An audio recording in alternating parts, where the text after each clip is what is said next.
Namanya apa ya? Tugas besar.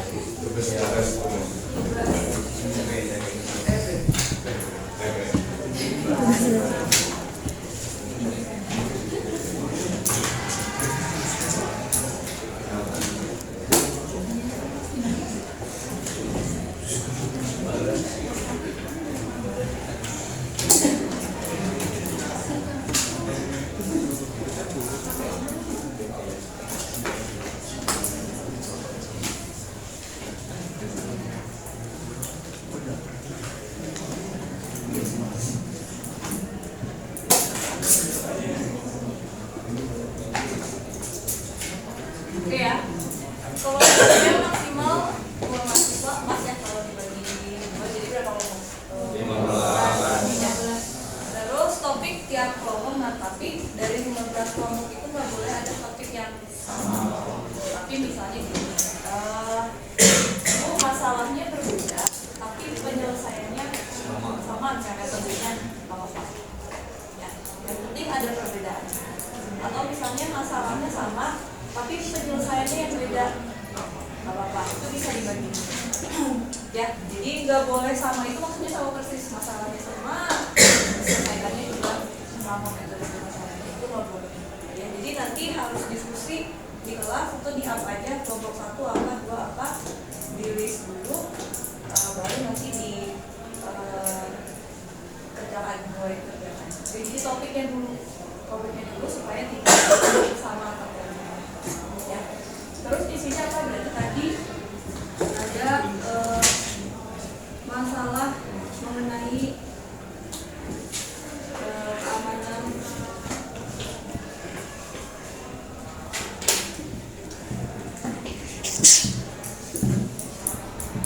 nah kalau bisa ini masalahnya juga masalah yang jangan sudah terlalu lampau ya.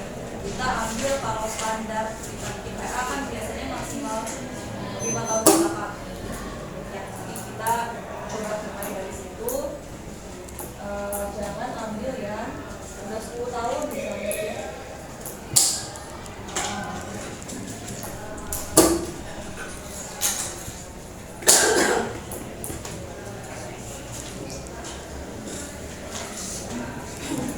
Terus setelah masalahnya diangkat, nah itu kalian cari artikel beritanya. Seberapa akibatnya itu seberapa besar dampaknya. Jadi dampaknya ke masyarakat seperti apa, atau mungkin ada masalahnya di perusahaan, di industri, dampak ke industrinya seperti apa. Ya, itu dicari, terus berarti solusinya. Ini solusi boleh yang sudah diangkat oleh industrinya, yang sudah dilaksanakan gitu ya. Atau misalnya karena masalahnya baru, belum diselesaikan seperti apa, boleh kalian pakai ide sendiri, ide sendiri.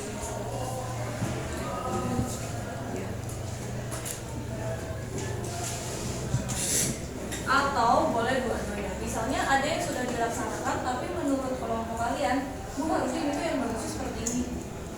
Diusulkan. Jadi nggak apa-apa, dibahas yang sudah dilaksanakan seperti ini, tapi ternyata tidak optimal. Misalnya kenapa tidak optimal? Karena misalnya kurang ini, kurang yang lainnya.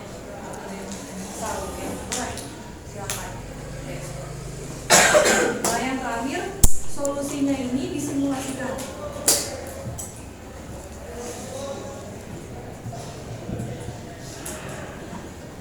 Simulasi dari solusinya boleh nanti kan belajar di tab itu ya, saya pakai, atau misalnya solusinya cuman di harusnya separasi di infrastrukturnya aja yang dipisahin, kalian boleh misalnya pakai SDN, software Finder, atau saya pakai BNF atau prodi itu di mana pemilihan pakai versi 2 misalnya back itu mah terserah, pokoknya toolsnya bebas ya, simulasi.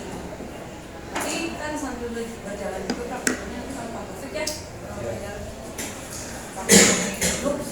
Kalian udah siapin apa? Hari atau apa? Ya pokoknya disesuaikan aja nanti ya. Kalau simulasi mungkin di akhir belum bisa, yang penting topiknya dulu ya. Nanti sampai berjalan sampai UTS kalian boleh kasih, Bu, saya topiknya ini, masalahnya ini diselesaikan seperti ini, bisa nggak ya? Misalnya kalau menurut saya, oh ini nggak make sense nih kalau ada solusi A diselesaikannya terlalu jauh atau gimana, kita sendiri boleh ya. Jadi sampai UTS itu masih boleh konsultasi mengenai topiknya saja ya. Tapi saya mau tahu masalah ini ada artikelnya, harus ada ya, memang yang sudah terjadi. Nah, saya yakin ini banyak banget. Kalau di Indonesia kayaknya skopnya di Indonesia juga udah banyak ya, skopnya boleh di manapun harus di Indonesia. Kalau di Polban juga pasti kalian kasih solusi kalian ya, itu lebih bagus. Atau di rumah mungkin masalah itu nggak ada artikel ya kalau gitu. Solusinya seperti apa ya ini. Jadi kita ini sampai UTS silakan diskusikan, tapi list kelompoknya saya tunggu minggu depan ya. Ini saya rasa bagusnya perempuan laki-laki ya, saya coba ya nggak ya atau tidak iya pagi ada yang keberatan. Kalau saran saya baik bagusnya perempuan laki-laki. Kadang kalau misalnya laki-laki misalnya bagusnya di simulasinya, tapi bagaimana cara menuliskan di makalahnya agak sulit kayak bagian-bagiannya tidak ada terjadi lah ya. Saran saya seperti ya. Tapi kan nggak bisa semua cowok ya, biar cowok ya salah ya dari saran saya. Tuh dari tugas besarnya formatnya nanti akan saya share. Tadinya mau apa? Tapi ternyata tidak semua e-learningnya kembali. Beberapa mata kuliah udah kembali.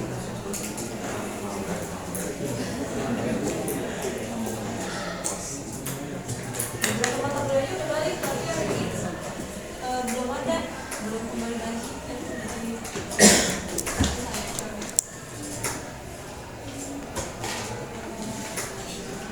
Tapi yang sudah hadir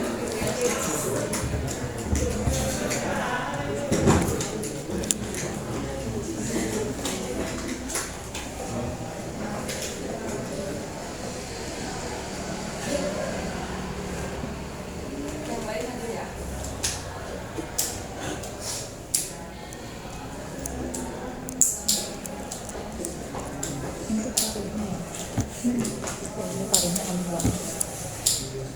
Kalau dari sekali lihat itu ya ke atas, padahal itu nutup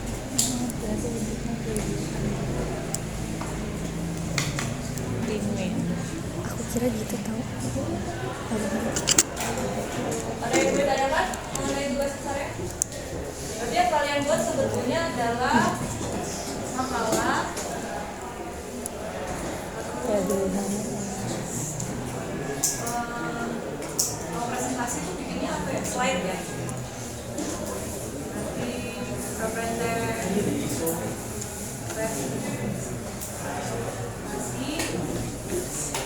ya.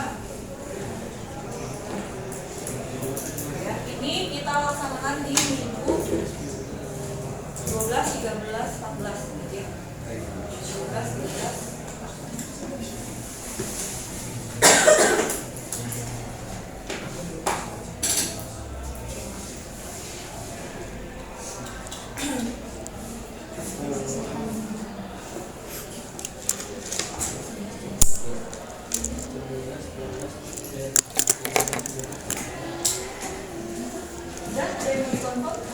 Makalannya ada yang kayak halaman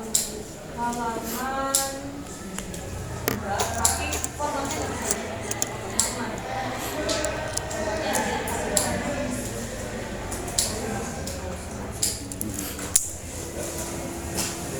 ada lagi yang mau ditanyakan? Kebayang ya kalau dari apa namanya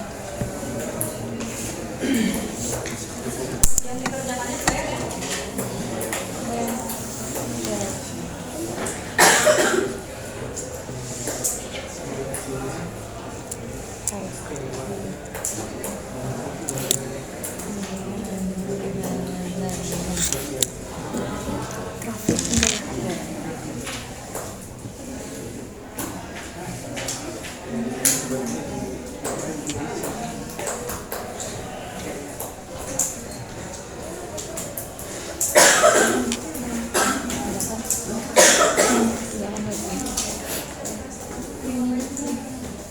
Ini apa?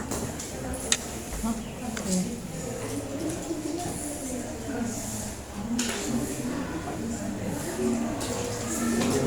Apa maksudnya? Oke, kita lanjut ya. Ya, belajar lagi. Ya. Ada yang ikut nggak? Security itu apa? Minggu lalu kita bahas. Ya, Pak. Confidentiality, integrity, availability. Yang ini adalah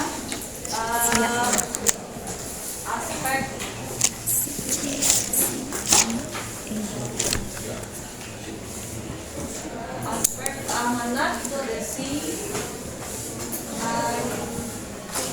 atau biasanya kalau sering juga banyak yang disebut sebagai security goals. Security goals itu ada confidentiality, integrity, dan availability. Sekarang kita bahas satu-satu ya. Satu per satu. Confidentiality itu maksudnya apa? Berarti informasi, data, atau sistem tidak dapat diakses oleh orang yang Ayo kasih tahu ya.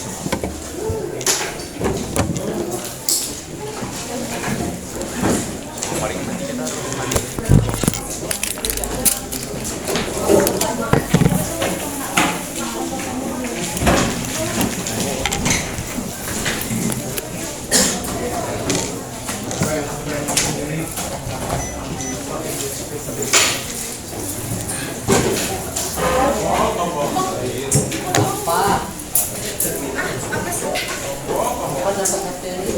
Let's go, Bang. Pengen ke Kamu lemes ya?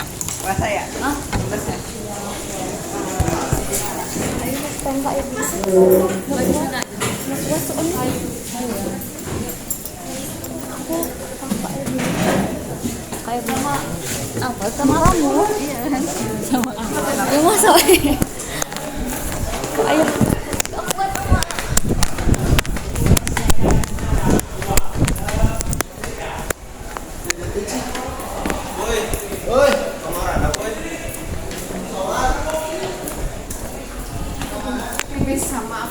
Gak kuat.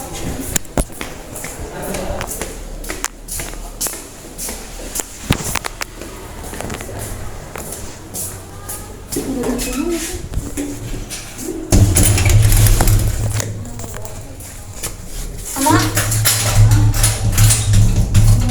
nitip. Aduh, tas kamu gitu.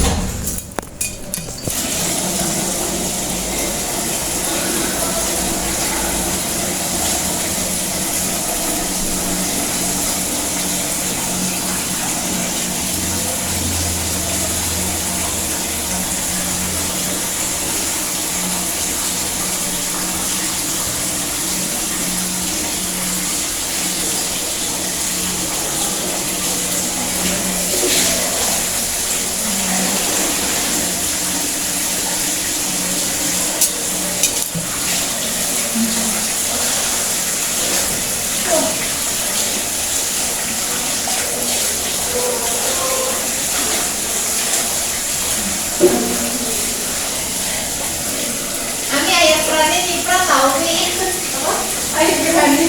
Oh ya, nggak tahu dari atas. Bisa, kalau bisa iya.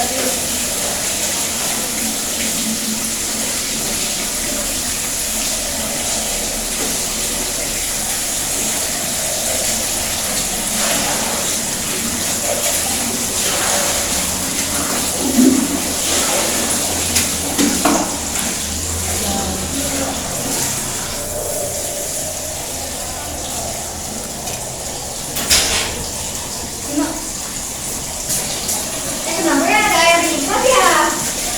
Dari jalan kamu? Wah, dari atas kayak hujan. Obi duluan ya. Udah Obi. Ada gak jadi juga? Biasanya nggak ada, makanya oke. Ini HP sama siapa ini? HP siapa? Ada Obi. Obi yang Ada.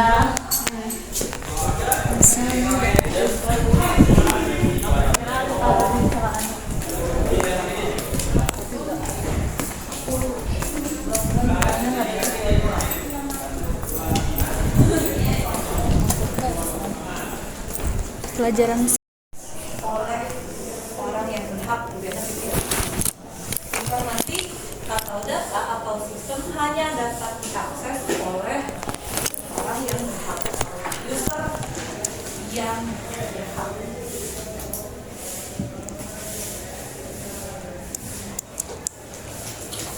Ini ya, ini seperti kemarin kita bahas, ini terkait dengan kerahasiaan. Kalau ngomongin keamanan kan pasti gitu ya, namanya nggak boleh bilang orang rahasia.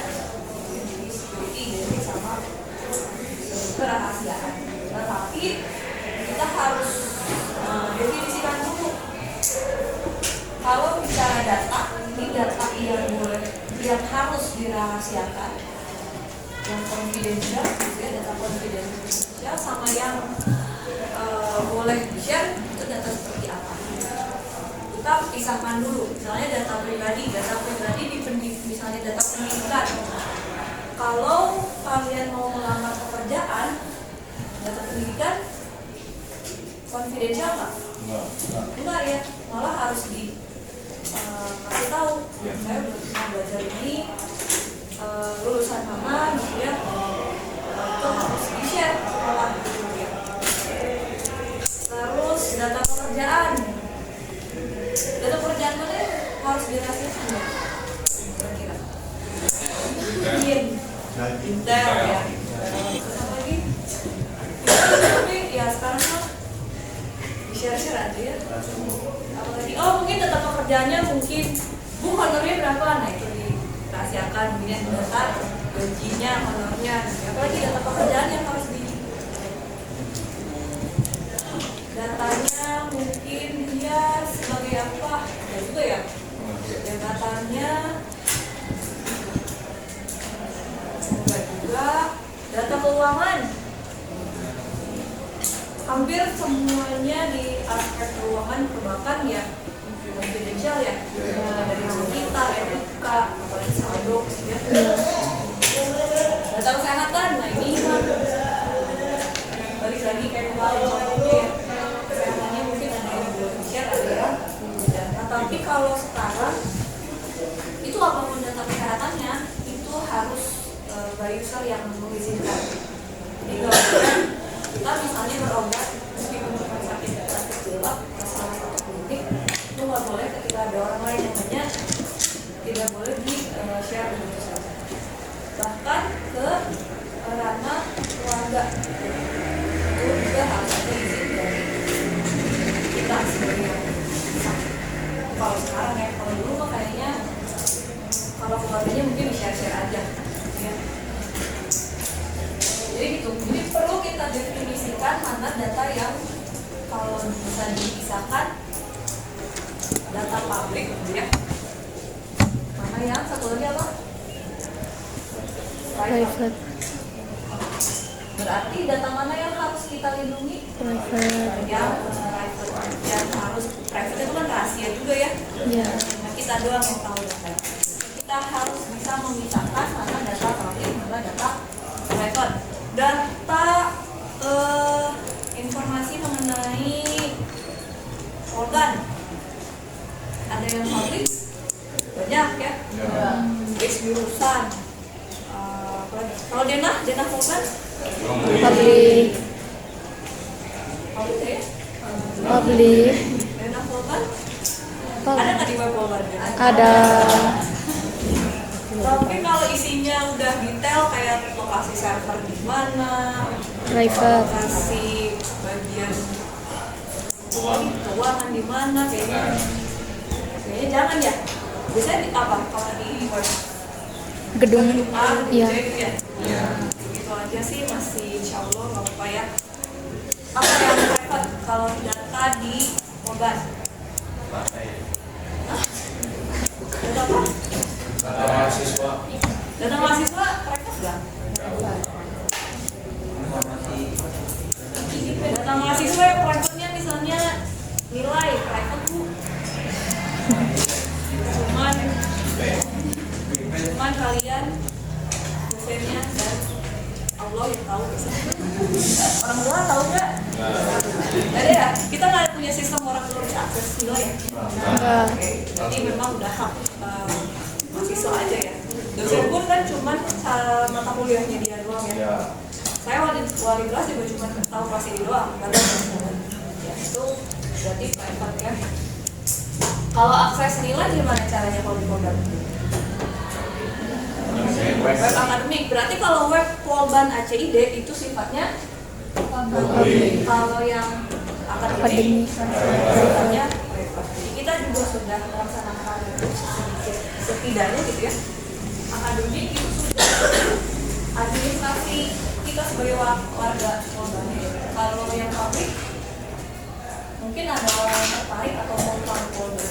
Jadi mungkin ada di Polban ACID. Ya, di akademik. Dan saya juga pakai web dosen. Ya itu aksesnya lebih beda-beda, itu bisa pisahin berarti ada privasi. Ya. Itu jadi kita harus definisikan dulu mana yang data yang confidential. Kalau tadi confidential itu kita bisa sebut private, mana data yang public. Itu jadi tidak semua data itu rahasia. Nah, dari aspek confidentiality di kerahasiaan ini, attack itu berarti bagian keamanannya shouldering. Kalau ini susah ya, kalian saat ATM ngantri di belakang sambil ngintip password. Berarti ini bukan sistemnya ya, bukan teknologinya. Berarti lebih ke aspek apa? Ada yang saya kayak kemarin. Proses Teknologi. bukan aspek teknologinya kalau shouldering ya. Jadi aspek people. Mungkin prosesnya juga ya.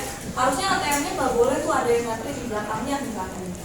Jadi ada prosedurnya, prosesnya juga harus di kalau diulang misalnya nggak boleh. Harus setiap ATM misalnya harus ditutup, harus ada ruangannya segala macam. Terus sekarang ditutupnya bagian yang pinnya aja ya. Kita tetap ya saldo menurut saya mau private misalnya gitu ya. Kita cek saldo doang, mau kelihatan sama yang belakang gitu ya. Sekarang makanya boleh pilihannya tampilkan sama tidak ya. Jadi kalau kita kira-kira udah tahu jangan tampilkan gitu ya. Itu shouldering. Kalian juga kalau misalnya buka laptop di belakang ada teman yang lihat ya itu shouldering juga ya. Shouldering. Terus kalau dulu ATM ada bunyinya ya kalau pin.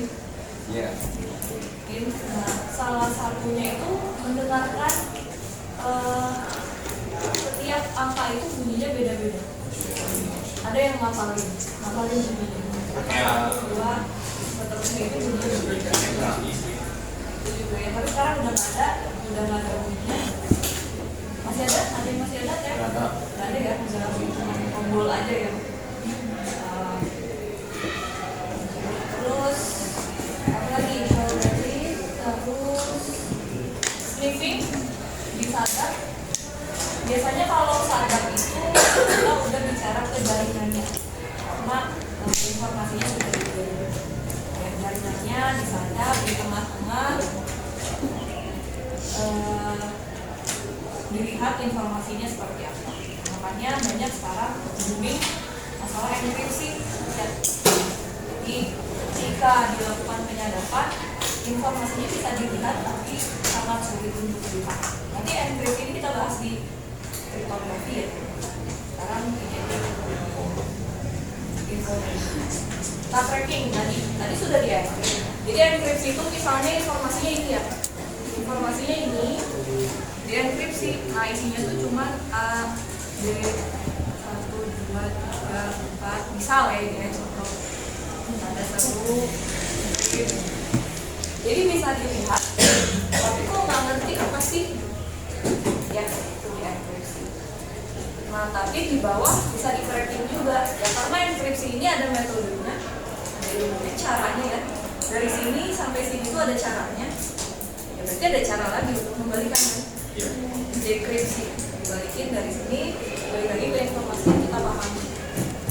Ya, itu ada caranya lagi ya. Berarti bisa orang juga bisa nyoba juga untuk memecahkan enkripsi yang tadi.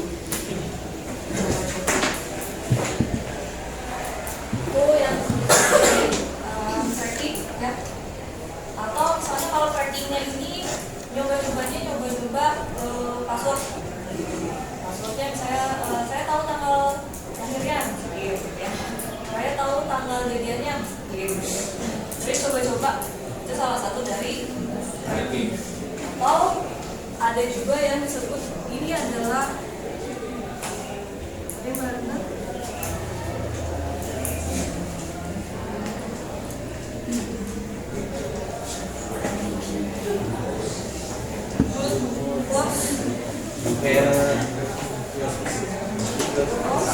ini dicoba-coba. Misalnya kalau pin ATM berapa angka? Nah, angka 1, 2, 3, 4, 5, 6 dicoba. Ini dari 0 sampai 9 coba, 0 sampai 9 dicoba tuh. Coba satu-satu. Itu disebut sebagai brute force. Kalau secara kita melihat manual ini masukin 0 gitu ya, lama ya. Tapi kalau secara teknologi cepat.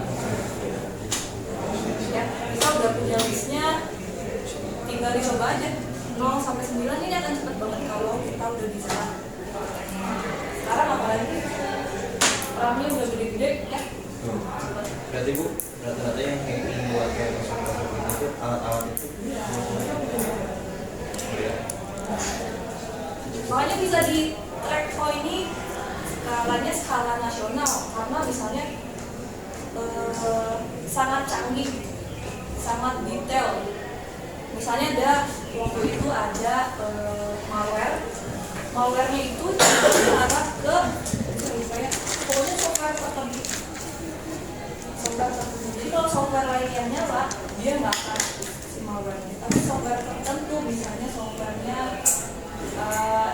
e-commerce, tapi e-commerce-nya kalau Shopee doang misalnya gitu ya.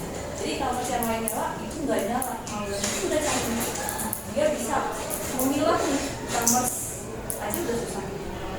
Apalagi bilang lagi kan, oh ini Shopee, oh ini Tokped, oh ini apa itu. Jadi itu bisa kita lihat, oh ini skalanya nggak mungkin pribadi. Kalau individu pun dia harus tapi ada penyokongnya. Ya ada yang ngasih aliran dari itu bisa kita cek. Oh ini skalanya pasti nasional karena gede misalnya, juga bisa. Jadi bisa di kira-kira. Ya kalau pribadi kayaknya gak mungkin sampai sedetail itu ya, arahnya itu bisa ya pasti ya kita bisa lihat ya di laptop aja sekarang udah harganya berapa nih? Yang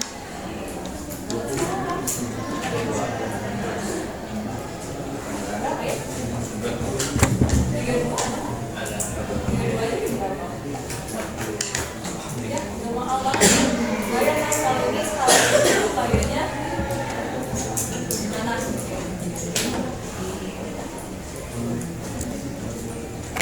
Ya. Nah ini brute force ini, si cracking ini memecahkan enkripsi.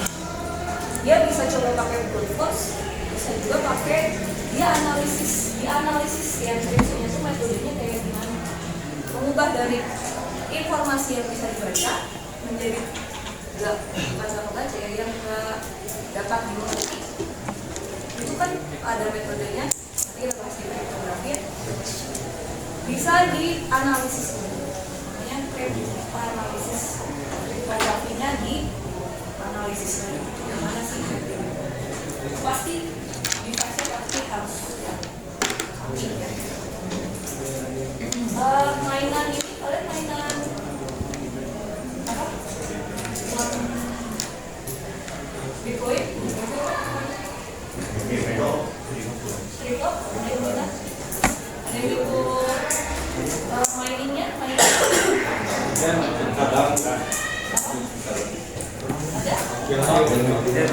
Device-nya? Kalau mainin kan harus on terus ya. Internet juga. Iya, internetnya juga apalagi kalau saya di Indonesia ya, kita sebetulnya masih susah ya. Jadi ada yang namanya kriptoanalisis. Berarti balik ya. Analisis dan dua analisis. Iya dulu ya. Kriptoanalisis, jadi si M-nya tadi dianalisis metodenya di mana. Lebih kalau dari segi waktu daripada nyoba satu-satu huruf kos tadi, ya kita cari tahu dulu reverse engineering misalnya. Jadi kita mundur dulu ini gimana cara metodenya buat balikin angka AB 1, 2, 3, 4 itu. Mundur dulu nih metodenya kira-kira apa. Seperti itu ya, daripada huruf kos kalau segi logikanya gitu ya. Metodenya ini kita cari tahu dulu baru kita coba. Tapi tergantung, kalau passwordnya cuma 2 ya udah gampang ya. 0 sampai 9 ya coba aja. Kalau di pakein peluang, ketika 0 sampai 9 ada 2 angka, berapa kali ya? Berapa kali nyobain kan? Gimana caranya? Peluang ada 2 password, 2 digit, cuma angka 0 sampai 9. Gimana belum? 00, 01, 02, 03, sampai 09, 10, sampai 99 ya? 9 kali ya kalau pakai teknologi.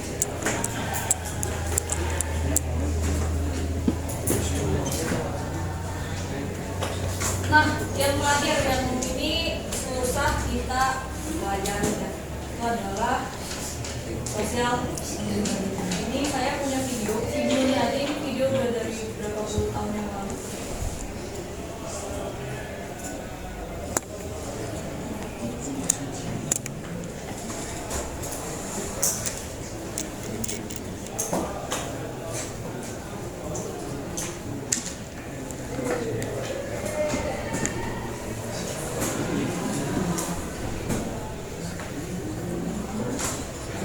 Cybersecurity lately, largely. Wah, ini video tahun 10 years ago ya. Ini waktu saya berarti baru S2 ya, baru saya juga mempelajari mengenai security ya. Tapi udah ada ini social engineering ya. Coba lihat.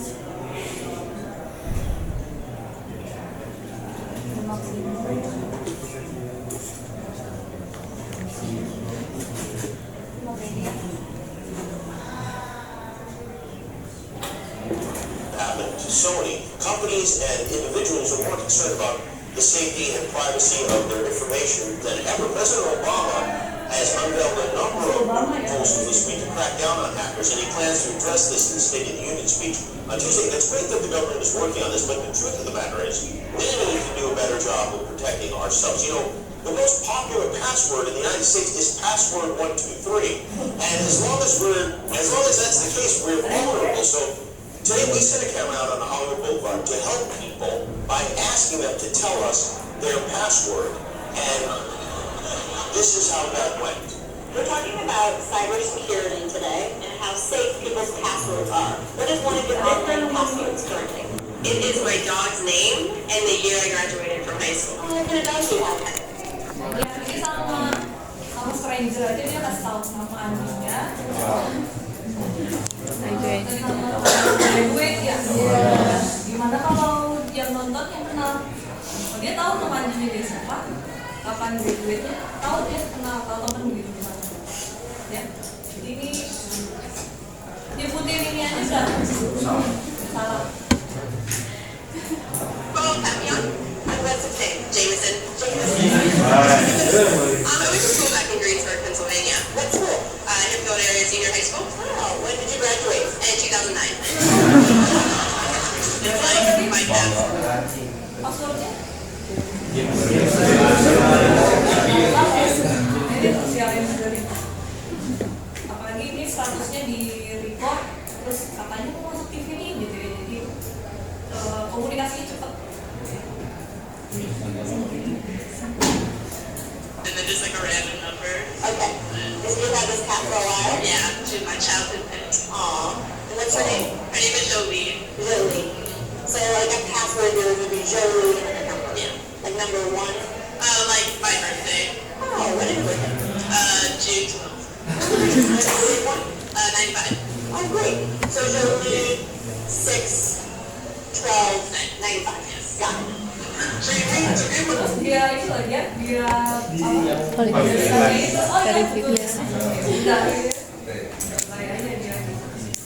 My password right now? No, I cannot do that.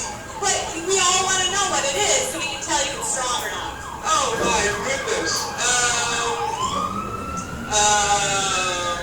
Let me think. Okay, one is Tel Aviv. Yeah.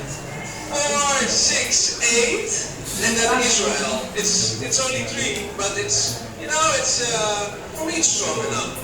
Ireland. 1, 2, 3, 4. Gemma. 1, 2, 3. Spelled Gemma. Italian. Oh, beautiful. Yeah, it's like Like, what's a good Italian password? my grandma's name. What's your grandma's name? Maria. Maria. So, Maria is your password? Oh yeah, now you know my password. Well, the important thing is ini salah satu sosial engineering. Ini mah yang jadi hati-hati. Memang nggak bisa kita pakai teknologi secanggih apapun ya. Kalau orangnya memang nggak lack of security awareness, ya kalau nggak tahu benar-benar dan baik. Sosial engineering sekarang apa ya? Telepon dulu zamannya SMS apa? Ayah masuk polisi pernah? Ya. Kecelakaan gitu lah. Dari sebelah. Atau misalnya apa? Adik pernah orang tua ada? Pernah? Itu dia main pulsa ya. Apa minta pulsa nih lagi di polisi gitu ya. Ada lagi sampai mama minta pulsa nih lagi di kantor polisi. Lami keluar gitu ya, salah satu dari sosial atau di grup. Gak apa-apa, gak akan aku besar, doang yang tahu. Dan lain sebagainya. Ya, ini sosial engineering.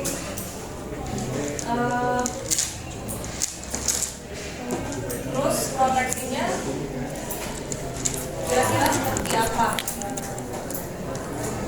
Tadi ada data, ada yang publik, ada yang private. Juga kita pisahin mana jaringan yang bisa akses ke korban HIJ, bisa akses kalian ini itu beda. Jaringannya sudah dipisahkan, jalurnya sudah terpisah ya udah. Itu salah satunya. Tadi di kriptografi itu ada penerapan enkripsi, tadi ya bisa di apa tadi itu disajak, tapi dia tidak paham apa arti dari tersebut. Itu enkripsi dan firewall ya berarti aksesnya dibatasi ya. Firewall itu kalau kita di rumahnya dipakai pagar gitu ya. Jadi cuma orang yang punya kecuali aja yang bisa masuk misalnya. Nah yang terakhir log monitoring. Kalau log monitoring itu bukan ke proteksi sebetulnya. Kalau monitoring berarti kalau di jaringan ya, kalau setiap ada kegiatan itu kan masuk lognya. Jadi kalau sudah ada attack, salah satu attack, ya kita lihat di lognya. Oh ini kapan, kira-kira IP-nya dari mana, lokasinya kita bisa track dan sebagainya. Itu log monitoring. Jadi setiap aktivitas kalau jaringan itu wajib dicatat. Real time. Ini salah satu protectionnya. Dari confidentiality, ada yang mau ditanyakan? Kira-kira seperti itu ya. Attack dan protectionnya ada lebih banyak lagi. Mungkin kalian bisa cari ya mengenai aspek confidentiality atau kerahasiaan itu apalagi aspek dan protectionnya bisa dieksplor lagi. Saya contohkan di kelas seperti ini. Jadi mau ditanyakan? Kalau social engineering protectionnya apa? Kan tadi ada attack-nya social engineering. Protectionnya apa? Lebih aware knowledge. Berarti dari ilmu enggak ya? Enggak ada belajar selama itu. Ternyata salah satu proteksi aspek selain kalian dapat pahala, dapat ilmu, salah satu untuk proteksi diri. Lagi ininya ketidaktahuan harus berubah jadi tahu kan? Ya, sosial. Oke, kita lanjut. Aspek yang kedua adalah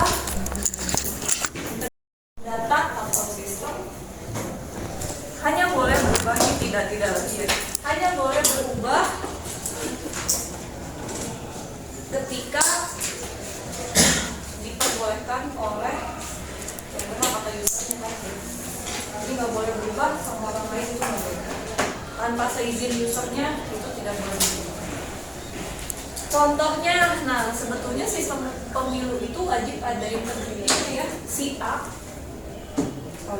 orang pertama milih paslon A itu nggak boleh nyampe ke pusat tiba-tiba berubah jadi paslon C, nggak boleh kan? Iya. Tapi gimana sistem di kita? Berubah. Nggak ada ya, karena kertasnya aja nggak ada identitas siapa yang milih. Ya, nggak bisa, integritinya susah. Seharusnya sistem pemilu seperti itu. Betul tak? Ya orang kedua, ketiga milih B, orang ketiga milih C, nggak boleh jadi ketukar atau jadi berubah jadi milih A, semua nggak boleh kan? Sistem pemilu yang berjalan seperti itu, integritasnya itu dipertanyakan. Tapi kan tidak semua bisa lihat ya. Mungkin hanya orang KPU saja yang memastikan misalnya gitu ya. Semua orang sudah memilih dan semua orang tidak berubah pilihannya. Itu sebetulnya harusnya tapi kita kan kita trust society, kita percaya sama sistem ini. Ya makanya sekarang ramai dengan e-votingnya, jadi pakai teknologi lagi. Saldo rekening yang jelas ya, kalau ini mah berubah dari 500.000 jadi 50.000, wah rugi ya. Kalau 500.000 jadi 50 juta boleh ya, happy ya. Saya pernah dapat seperti itu, jadi tiba-tiba nambah tapi sorenya berkurang, bilang lagi ya kata saya tidak tahu tadi diambil tadi diambil dulu tak padahal ada jedanya 3-4 jam gitu. Saya suruh maka saya ini sudah tidak aman atau gimana gitu. Ada kan pencucian uang gitu ya, sebar ke yang lain yang harusnya saya lumayan. Terus apa lagi aspek yang perlu integritas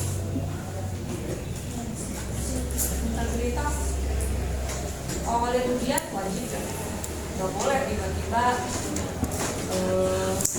apa namanya jadi A gitu ya. Kalau nilainya jadi bagus nggak bakal bisa ya. Nilai jadi jelek terus jadi aspek integrity apa lagi? Kemarin itu yang aku RF nilainya tiba-tiba berubah. Tapi udah bener lagi? Enggak, tetap jadi mau jadi kurang nilainya tuh. Ceritanya kenapa? Enggak ditanya. Enggak perlu time check. Ya, udah gak bisa dibuat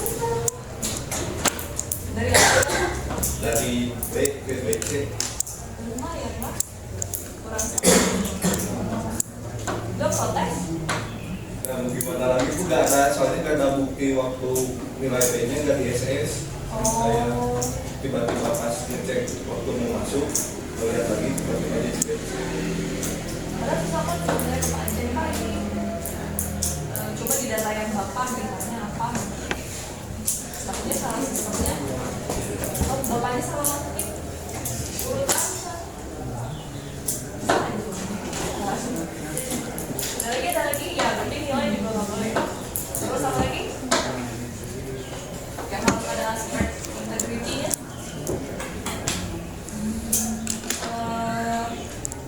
Jualan online kayak gitu ya, yang beli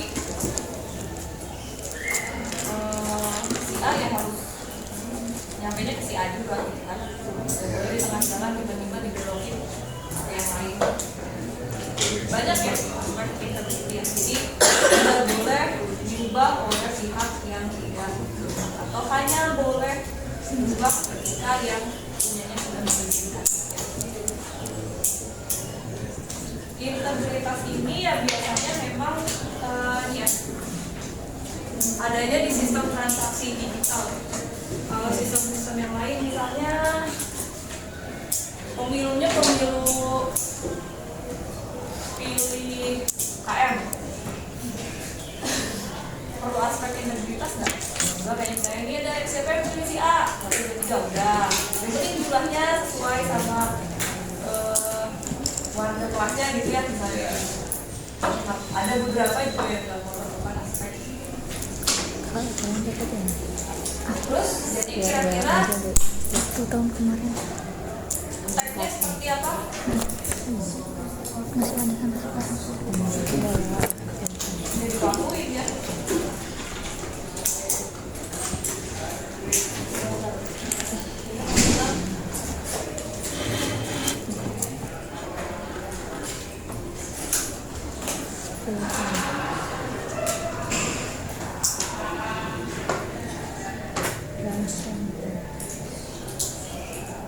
Ya kalau namanya integritas kan tadi identiknya sama tadi kayak pemilu di voting. Pemilu si orang satu ketiga milihnya A, B, C tapi berubah jadi A semua gitu ya. Jadi dipalsukan, apapun yang dipalsu-palsuin itu lebih ke integrity. Spoofing, IP spoofing, kalau yang bagian teknologi ada IP.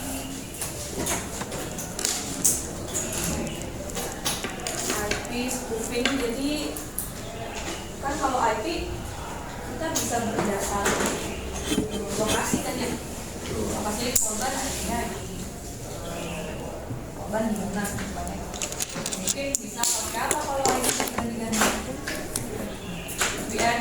Jadi harusnya yang nge-tag itu dari korban, tahunya dari kampus ini kan apa sih itu? Ubi misalnya ya, seperti itu. Jadi padahal kita yang melakukan tapi kita IP-nya pakai Ubi. Yang aku jadi orang lah. Ada ransomware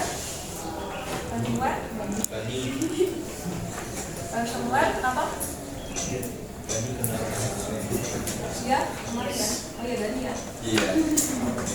Ransomware jadi sistem atau datanya di enkripsi, terus kita pesan ya.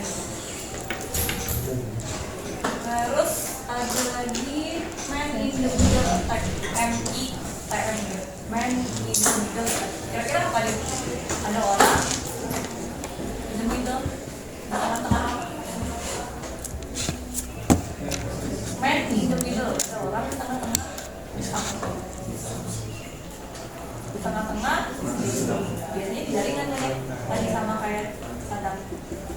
Jadi dia, tapi prosesnya gini. Kalau menyadap itu bisa cuma lihat aja ke sini. Tapi kalau man in the middle attack harusnya ke sini jalurnya, dia belok dulu. Dia belok dulu, misalnya tadi mau transfer 10.000 misalnya ya, belok dulu jadi 100.000 kata orang, nyampe ke sini. Jadi lewat jalan lain tapi jalur attackernya, bukan jalur yang legalnya. Kalau man in the middle, kalau tadi ngintip ya langsung di jaringannya kita lihat. Tadi kalau di analogi pos apa nomor pos kirim, kita cegat dulu gitu ya. Terus dibalikin lagi ke pos nyegah gitu gini. Tapi kalau main di middle, pas pak posnya dicegat, kita yang kirim, kita ubah dulu, kita kasih. Jadi jalurnya udah beda. Itu main di middle.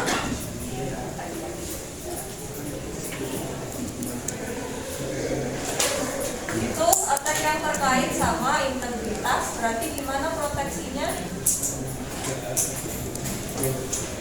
Kalau berhubungan sama pembalkuan, jadi bikin sesuatu yang tidak bisa dipalsukan kan ya? Di sini ada MAC, Message Authentication Code.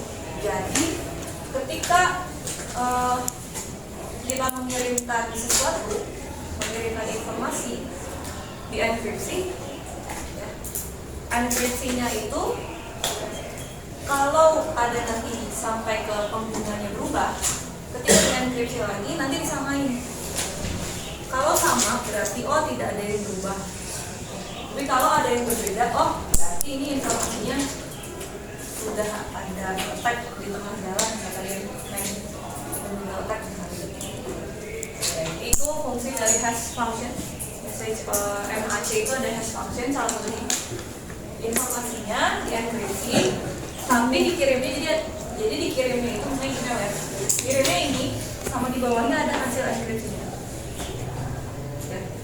Atau misalnya ngirim informasi ya, si hasil enkripsinya dikirim lagi lewat jalur yang lain. Misal kalau ini pakai email, kalau ini misalnya ke WA misalnya. Nah dikirimkan, nanti dienkripsi lagi sama penerimanya. Kalau hasilnya sama oke, berarti informasinya tidak ada yang berubah. Tapi kalau ada yang berbeda berarti oke, jadi kita harus mencuri. Jadi baru ke skala itu aja assumption-nya. Kalau digital signature ya sama. Kalau ada informasi kan kalau kalian info formal dari ketua RT itu ada tanda tangan sama cap RT. Itu ada digital signature, tapi kalau digital signature bukan tanda tangan yang di-scan disisipkan ke informasinya, bukan ya? Jadi kita pakai digital signature. Jadi bukan kalian tanda tanganin terus di-scan, itu digital signature bukan. Ya. Itu mah apa ya? Scan tanda tangan aja ya.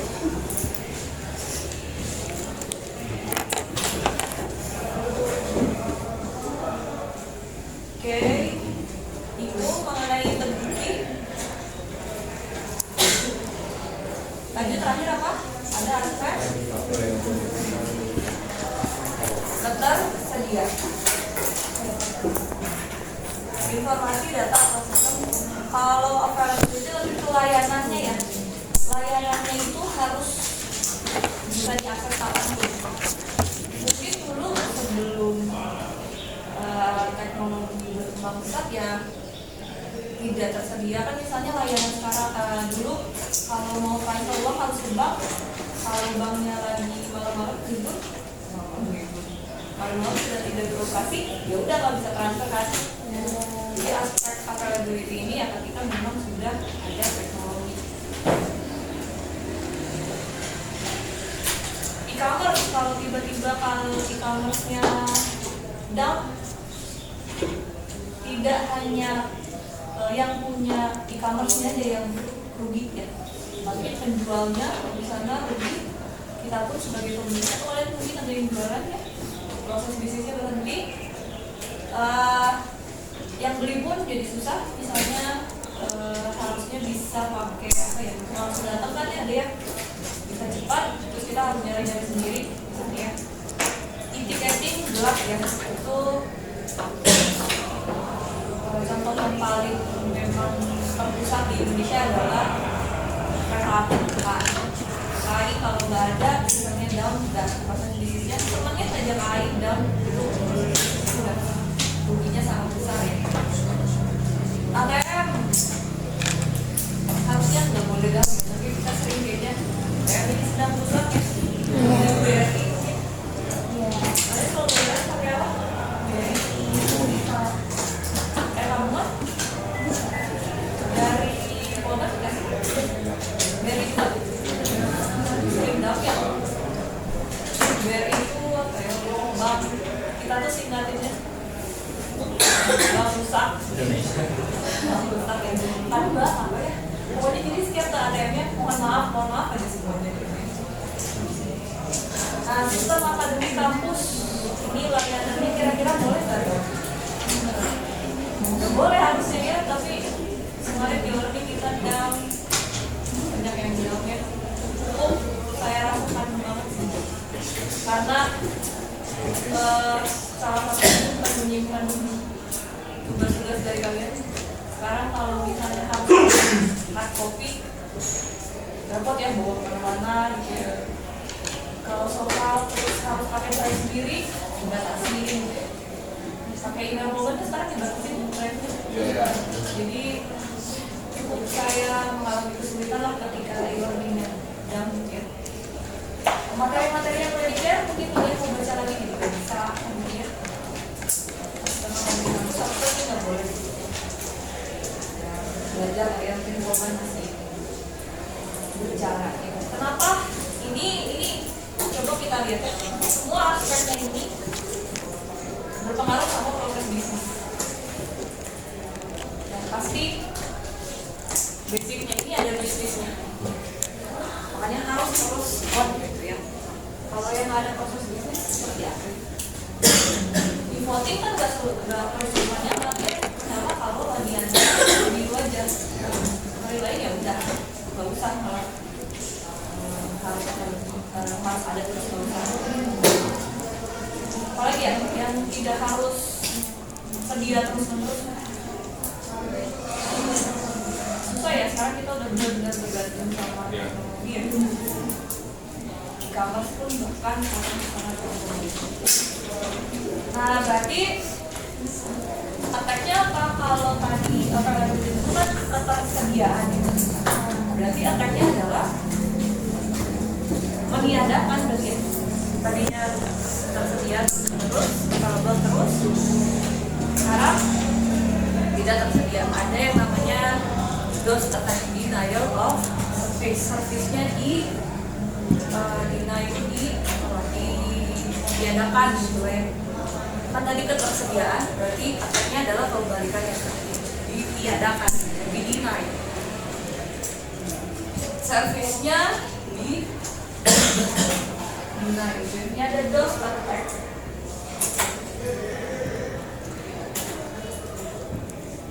Ada di DOS. Attack itu serangannya bisa ke laptopnya, ke jaringannya, ke aplikasinya bisa, ke infrastrukturnya. Yang paling gampang, misalnya nama kali sekarang ada cyberwar ya. Paling gampang itu kita ke infrastruktur, akses infrastruktur yang paling gampang apa? Yang paling basic aja, listrik. Kita mau perang sama negara lain, listriknya matiin aja. Susah, ya akan mengalami kesulitan. Itu infrastruktur, terus jaringan. Apa ya? Kalau jaringan misalnya ke server lah, kita mau akses server.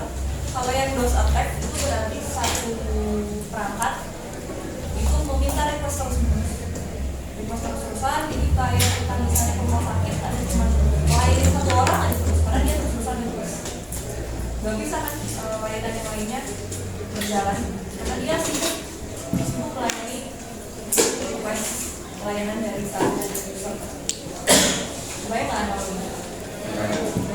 di aplikasi kalau network tadi gitu ya, kita minta kalau mau ke folder HCID kan, kalau network itu harus cari IP address dulu ya, request dulu tuh ke server, minta dong IP address folder HCID. Oh, basic jaringannya tahu kan, klien server ada yang request, siapa yang balas requestannya segala macam, udah belajar kan? Ya? Udah kan? Misalnya request terus-terusan nih, folder HCID apa intinya? Dikasih minta lagi, kan jadi nggak bisa melayani yang lain. Sibuk aja terus melayani request dari devices. Itu DOS attack. Kalau yang di DOS, nah jadi satu device ini dia bisa minta nyari zombie device ini. Jadi makanya kemarin IoT itu bisa berbahaya karena kita bisa nyuruh IoT buat ikutan nyerang. Jadi kita punya device-nya satu, kita nyuruh nih device-nya hubung sama jaringan yang ada di rumah misalnya, ada kulkas, ada pokoknya yang IoT misalnya ya. Semuanya tuh disuruh nyerang ke akses jaringan internalnya, akan sibuk. Jaringan yang lainnya jadi nggak bisa. Misalnya orang kan tadi IoT kita monitoring, ini mau dimatiin lampunya jadi nggak bisa, mau dinyalain lampunya jadi nggak bisa, karena dia dari tadi sibuk menyerang gitu ya. Jadi ini dia intinya dia nyari device yang lain, itu biasanya zombie gitu ya. Zombinya ini dia ikut attack, disuruh, jadi dia bosnya gitu ya, disuruh tanpa yang usernya sadari, tanpa yang punya device-nya sadari, dia nge-hack suatu jaringan tertentu. Itu diminta, tapi ada ininya, ada itu DDoS. Jadi tadi nyerang terus layanannya satu orang, kalau ini nggak banyak diserbunya tapi disuruh. Itu disebut sebagai distributed denial of service, DDoS attack. Kalau DOS cuma satu device yang nyerang, tapi terus-terusan. Kalau DDoS ya, ini dia nyuruh ke yang lain. Jadi yang tadi nyerang saya doang sendiri, kalau ini saya nyuruh kalian ikutan nyerang. Sibuk lah pokoknya. Ya. Jadi layanan yang lainnya tidak bisa dikerjakan sama sistem servernya. Ya, itu beda dari DOS attack sama DDoS. Ya. Kalau tujuannya sama, supaya si sistemnya dari server misalnya sibuk. Kalau dia sibuk, dia nggak bisa ngapa-ngapain, tidak bisa menyangkut layanan yang mana. Itu bedanya DOS sama DDoS. Berarti ngapain nih proteksinya?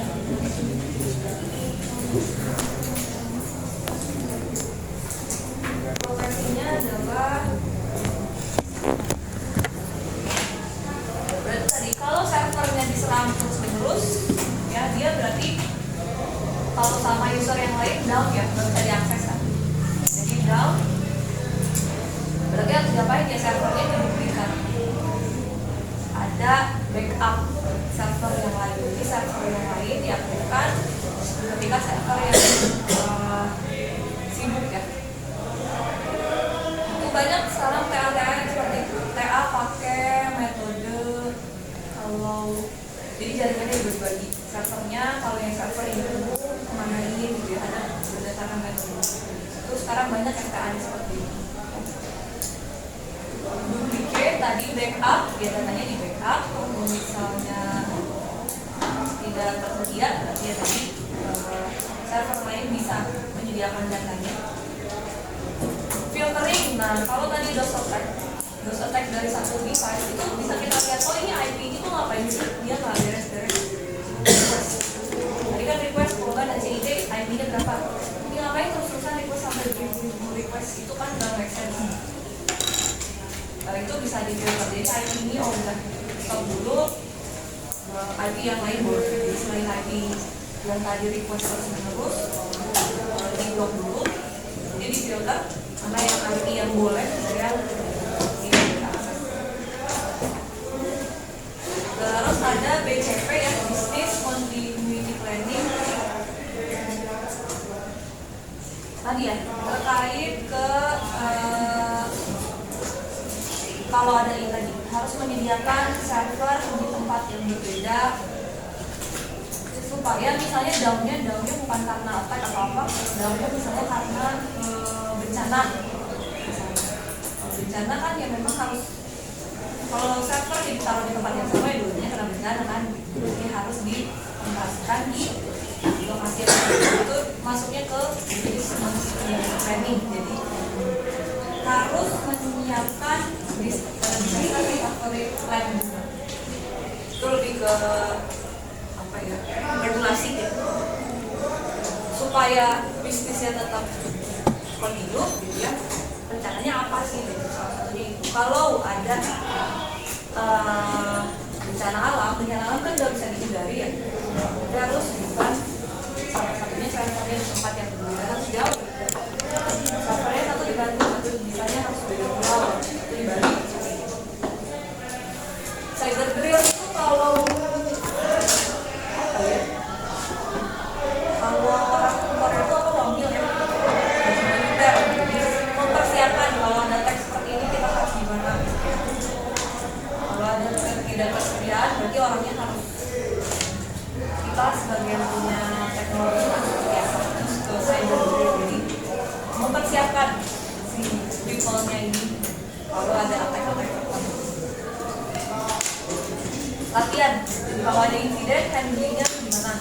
Ya, itu yang disebut sebagai cyber drill. Itu 3 aspek keamanan. Ada si I A confidentiality. Apa? C-nya? Confidentiality. I-nya? Integrity. A-nya? Bisa ya.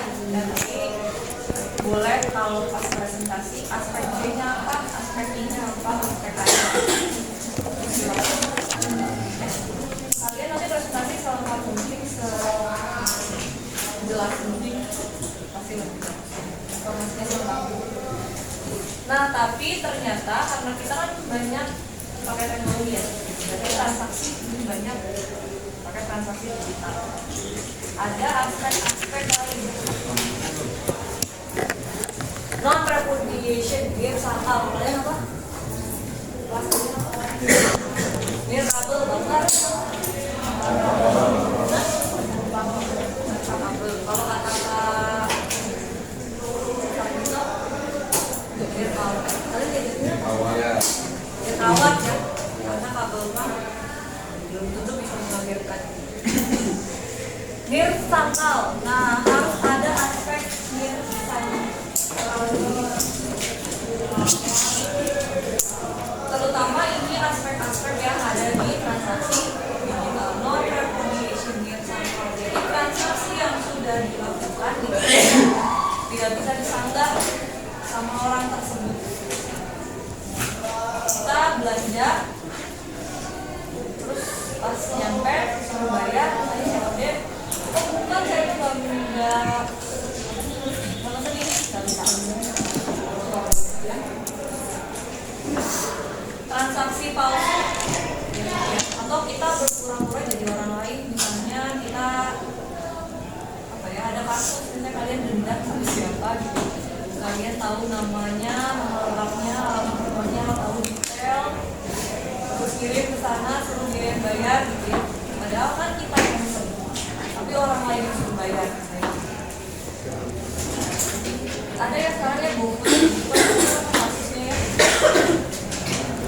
Terus dihapus jejaknya. Kan tadi setiap, kalau di jaringan setiap aktivitas itu ada loginnya ya.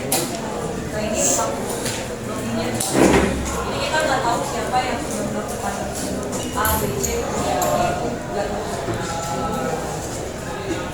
Hapus jejaknya. Atau kita udah transaksi sesuatu tapi dihapus.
banget. Ya memang kalau ini harus kurang dong.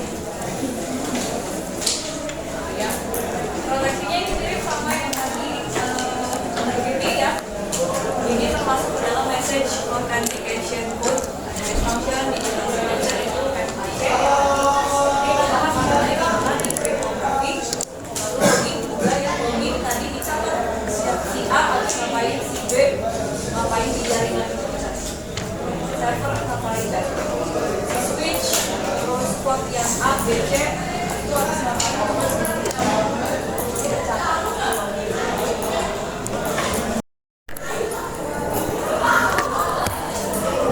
Aspek selanjutnya, jadi itu sebetulnya aspek intinya si ADN. Tapi kalau karena kita sering sekarang di digital transaction itu, makanya ada bermunculan aspek lain. Yang kedua yang selanjutnya ada authentication, berarti meyakinkan. Jadi misalnya kalau di ATM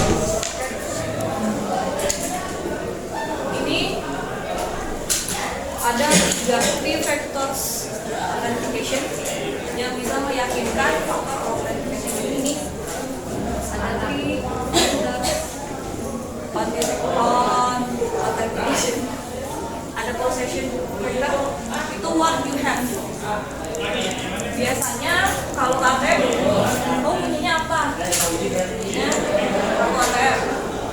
Masukin kan kartu ATM. Terus yang kedua faktornya adalah knowledge, what you know. Berarti harus tahu apa? Kalau saya Rifa punya ID card, punya ATM, ini punya Rifa, oke. Tapi Rifa tuh tahu sesuatu.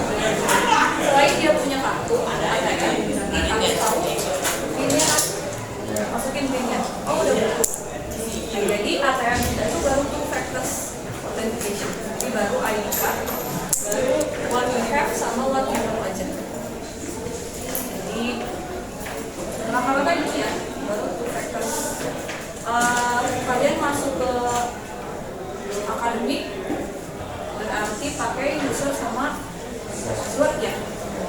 Harus dibolkan nggak? Enggak, berarti itu cuma satu. Kalau saya nggak bisa absen kalau nggak dibolkan. Jadi what you know-nya user sama password. Terakhir adalah lokasinya di sini. Ditambahkan lagi ada lokasi. Karena kita kerjanya di sini, berarti lokasinya di sini. Saya nggak bisa absen kalau di luar jaringan perubahan.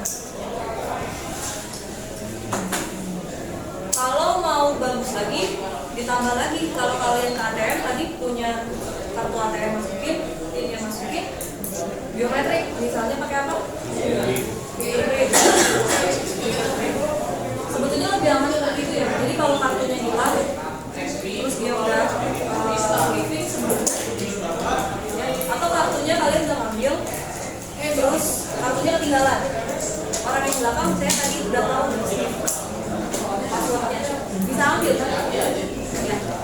Harusnya tambah lagi pakai. Kira-kira kenapa ATM kita nggak tambah fingerprint? Mesin satu ini Ya, menyimpan 10 kali data, jadi misalnya kalau kita udah di sini misalnya di bawah tuh setting mesin kita di tempat itu terus setting lagi sedikit. kan bisa kayak pin insert kan? Iya. Simpan terus kalian di ATM mana pun bisa kan? Iya. Sama fingerprint itu berarti di recordnya di satu tempat atau apa? Datanya bisa diakses kan? Ya nggak? Kenapa ya? Kalau kalian ya cuma fingerprint udah lama ya? Udah lama dan membuat kitanya lebih yakin, oh kalau dicuri pun ya udah gitu. Oh nggak punya fingerprintnya. Sekarang kan udah ya, dicuri, dompet hilang, dompet ketinggalan, udah kelabakan. Saya mau nonaktifin langsung buka, nonaktifin ATM saya gitu. Ya nggak? Susah kan? Apalagi tadi ketinggalan, namanya ada orang habis ngintip dan soldering bisa. Ya, udah pasti dia tahu. Tambahin biometrik, kira-kira apa? Kira-kira kenapa sih? Kenapa mungkin aja? Karena pinnya juga dibatasin sama. Kenapa nggak boleh satu? Kira-kira apa? Tadi kalau pin disimpan kan? Disimpannya di mana? Dan storage-nya kan? Iya. Sama banknya punya server dan storage-nya sendiri. Sekarang tambahin biometrik. Biometrik itu kalau di teknologi image processing kan, yang diprosesnya bukan ada image-nya kan? Ya. Kalau pin kan cuma angka. Angka coba kalian simpan berapa kilo? 1 kilobyte ini kayaknya masih bisa ya, balik cuma 6 angka. Per orang 1 kilobyte. Sekarang yang user ATM-nya berapa orang? Warga Indonesia aja kemarin kan 200 juta. Berarti 200 juta kilobyte itu berapa? 200 giga kan ya? 200 giga hanya untuk PIN. Sekarang kalau fingerprint image sekarang berapa sih? Storage satu image, apalagi nggak boleh salah ya, harus apa ya, HD harus apa ya, harus bagus banget kan, berarti image-nya. Ternyata storage itu mahal kalau dikali satu orang 1 mega dikali penggunanya berapa, apalagi satu orang bisa menggunakan beberapa storage-nya harus berapa banyak. Itu ternyata infrastrukturnya yang dan modalnya nggak ada ya, usaha per orang ngeluarin segitu. Tapi ya semoga kedepannya bisa ditemukan teknologi yang lebih mudah. Oke, jadi autentikasi itu meyakinkan bahwa ya orang itu yang melakukan transaksi, tidak boleh ada yang melakukan. Ini adalah yang disebut sebagai 3 factors authentication: possession, knowledge, sama intent. What you have, what you are, what you know, what you are. What you know itu cuma kita yang tahu, user ID password cuma kita yang tahu. What you have yaitu tanda kita sudah kayak di sini kalian jadi mahasiswa dapat kita lihat ATM ya, punya NIM, boleh itu ya. Terus what you know ya berarti bisa akses akademik bisa, tapi harus pakai ID kan. Buat terakhir ya what you are, harusnya yang masuk ke sini yang bisa dibalikin ya, misalnya salah satunya pakai what you are sih apa ya selain biometrik, pakai face ID yang susah ya, DNA kayak kemarin rambut. What you are, what you are, atau misalnya ini Rifat tuh pada duduk ya, kalau keluar, kalau di rumah gimana? Susah ya, memang pas biometrik lagi. Pakai kacamata nggak semua kan bisa aja dibuka kacamatanya gitu. Dari biometrik. Ini attack-nya ya tadi dipalsu-palsu. Website palsu banyak ya, banyak. Hati-hati sama yang palsu-palsu. Mesin palsu, ATM palsu sekarang pernah dengar beritanya? Jadi bukan mesin ATM-nya yang palsu, tapi pas buat keluarinnya ya, keluarin uangnya itu tertahan, padahal udah keluar uangnya yang itu bisa disebut mesin palsu juga. Kita tuh kalau ke ATM udah pernah curiga ya, kamu bener-bener ini ATM BRI gitu, kamu bener-bener ATM BRI-nya punya korban gitu, punya korban gak boleh nggak ada ya, suka curiga gitu ya, harusnya ada ya. Proteksinya token, OTP, OTP itu apa? Baterai,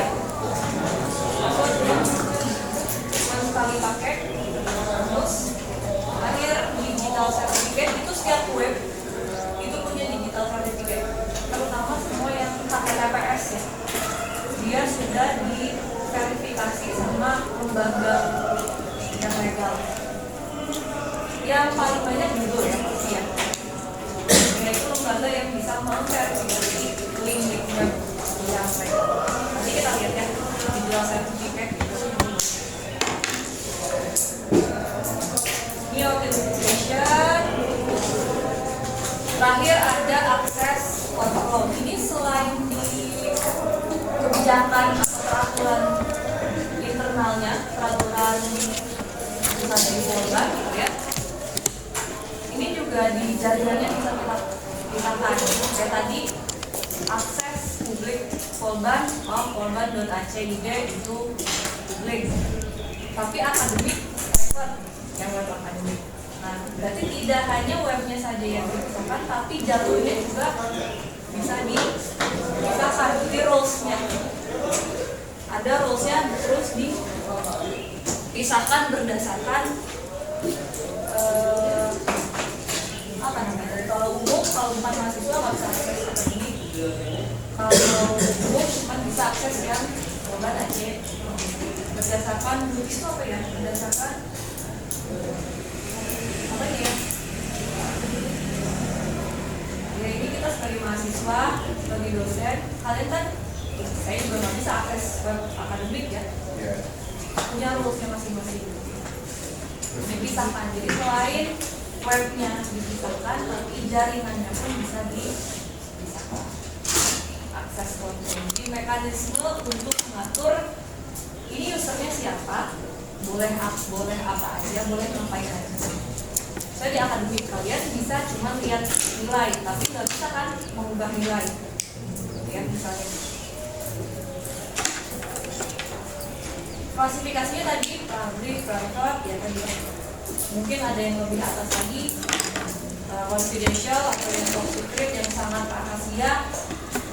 Soal UN biasanya tulisan sangat rahasia gitu ya. Tapi kalau kita sudah dibuka, menurut saya udah ngasih. Udah ada level-levelnya. Apa UN kalian dulu UN? UN kan? Attack-nya ya tadi sudah dipisahin tapi diterobos. Terus yang paling banyak attack itu adalah pengen jadi admin. Karena admin bisa mengakseskan semua user ini. Di cracking ya tadi brute force. Ya kalian nyoba-nyoba misalnya kalian tahu ID dosennya, terus kalian nyoba-nyoba passwordnya, ulang dosennya sekian, dicoba. Coba-coba terus ya dirusak aksesnya. Misalnya yang tadi dipisahin jaringannya dirusak salah satu misalnya kita dosen sama mahasiswa beda jaringan, tapi yang salah satu rusak karena wujud jadi digabungin jaringannya, nah mungkin bisa disadap di sana sangat bisa ya. Proteksinya tadi jaringannya dipisahin, filternya kalau ini by user ya, by user busisnya tadi.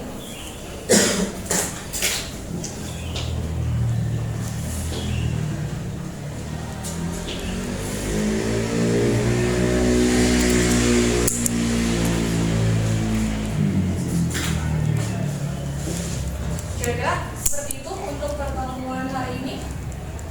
Ada yang mau ditanyakan? Dikonfirm? Jadi tidak hanya 3 akses, beda. 3 aspek keamanan saja ya, ternyata ada aspek keamanan lainnya. Tapi tadi ini identiknya karena digital transaction. Karena kita memang transaksinya secara online pakai internet. Kalau tidak, gampang aja kalau saya pegang akun IPA. Nanti dari apa ya udah deh tanya aja. Atau nanti sama kalau misalnya KTP atau SIM kan suka dipakai dulu pakai bank ya. Jadi gampang. Lihat aja fisik. Sama nggak? Jadi kalau digital, kita verifikasinya gimana ya? Jadi harus ada kontrol kan.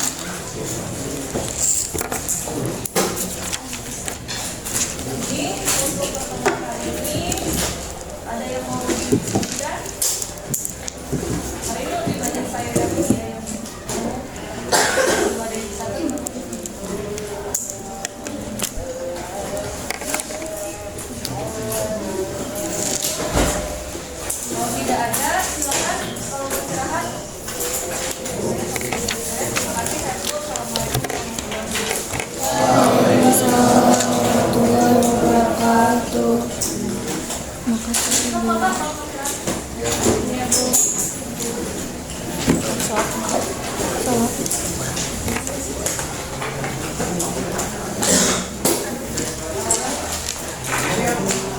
So,